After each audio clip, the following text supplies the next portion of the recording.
In the quiet town of Bedrock, where stone wheels turn slowly and paydays come even slower, one caveman dared to dream a little different.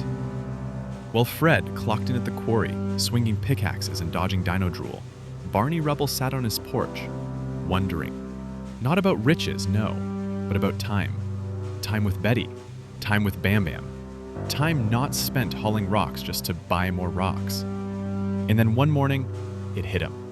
A single puff of dino's fur caught the wind and floated straight into Barney's face and his imagination. What if dinosaurs weren't just pets, but partners?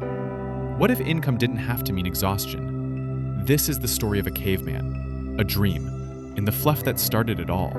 In a land of stone and dino tracks, Fred's got goals and money hacks, trading shells and building schemes, chasing down those bedrock dreams.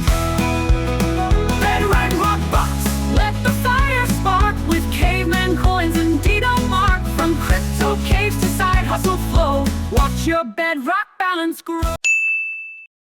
In the bustling heart of Bedrock, something new was taking shape. Not a tool, not a rock, not even a club, but a business. Barney Rubble stood proud beneath a hand-painted sign. Dino Rentals, they work while you nap. With a puff of his seashell horn and dino in a bow tie, the prehistoric gig economy was born. Soon, dinos were everywhere. One munched lawns into shape, another clumsily delivered shell mail, a third hired for birthday parties, complete with a party hat and tail streamers. It wasn't perfect. A few dinos ate the decorations. One tried to nap in a bird bath. But for the first time ever, Barney was earning clams without breaking a single sweat. Fred watched from his porch, arms crossed, stone cola sweating in his hand. He wasn't mad, he was curious, and maybe a little inspired.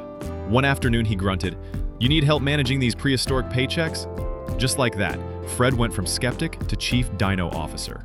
But success can be a wild beast, especially when it's wearing a saddle. More dinos meant more chaos. One snatched a customer's wig, another chased a rock pigeon straight through the mayor's garden. Barney tried to keep up, Betty tried to track the shell flow, Fred tried yelling. The dream was getting wobbly, so they paused, breathed, drew a new plan. Betty built a dino schedule, Fred organized training drills. Barney finally understood. Earning in your sleep still takes planning while you're awake. With systems in place, the dinos marched like clockwork, sort of. One golden afternoon, as the dinos worked in peace and Fred snored in a hammock, a sneezing triceratops launched a basket of shell coins into the air. They sparkled in the sunlight and rained down like bedrock blessings. From fluff to fortune, all it took was one caveman's dream, and a lot of dino poop along the way. It all started with a coconut shell and a 4-year-old drummer with very loud hands. While Barney chased a runaway rakesaur, Bam Bam was home, building a beat that even dinosaurs couldn't ignore. Dino wagged, wiggled, and wobbled to the rhythm. And Barney? He didn't just hear a sound, he heard a spark. The next day, Fred stepped into the yard, just in time to see Dino dancing the two-step with a clothesline pole. Then it hit him. Not a dino, not a rock, an idea. This wasn't just music, it was Bedrock's first hit single. With no microphones and no wires, they built a studio from what they had. A shed, some stone drums, and a whole lot of noise. Bam Bam banged like a pro. Betty scribbled audio notes on shell slabs. Fred yelled, "More coconut!" even though no one knew what that meant. It was messy, it was loud, it was perfect. The beat echoed through Bedrock. From market stalls to mountaintops, from veggie vendors to volcano climbers, everyone danced, even the mayor's dino, and that guy never smiled. The sound had no logo, no marketing budget, just rhythm, and Raptor-level reach. But then something strange happened. The music made money. One play, one shell. 10 plays, 10 clinks. Barney sat in shock, watching jars fill slowly with shimmering shells. They weren't chasing coins anymore. The coins were coming to them. At sunset, Fred signed their first official music slab, complete with thumbprint and Dino Claw approval.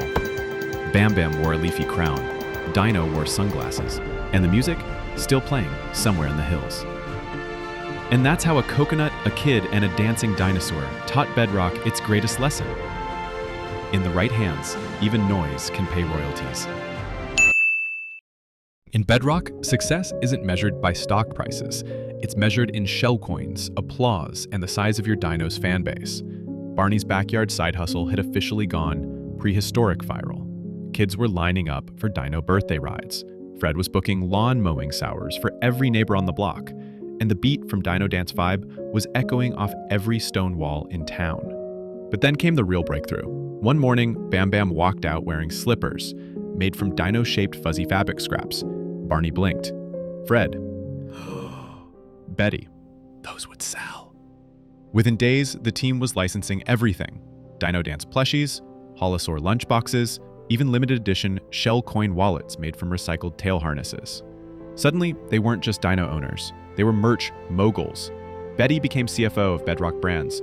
Fred ran logistics, which mostly meant yelling at pterodactyls with shipping crates. And Barney, he finally understood what passive income meant when he earned shell coins in his sleep because someone across town just bought a Sing-a-Saur karaoke set.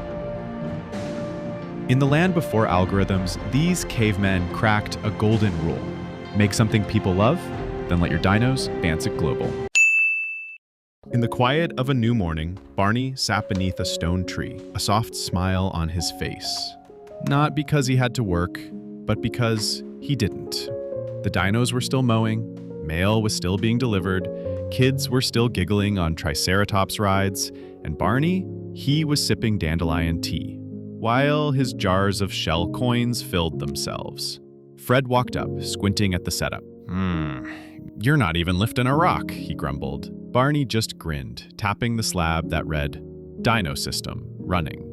The secret wasn't magic, it was design. From the fluff that sparked it all, to every scribble, sketch, and silly sing-a-saur. Each idea had stacked like stones, until the work worked without him. While villagers danced to dino beats and wore fuzzy green slippers, Barney realized he had built something that earned while he rested. In Bedrock, they didn't call it passive income, they called it smart rockin'. But the lesson was simple. Build once, rest often. Let dinos and systems do the heavy lifting.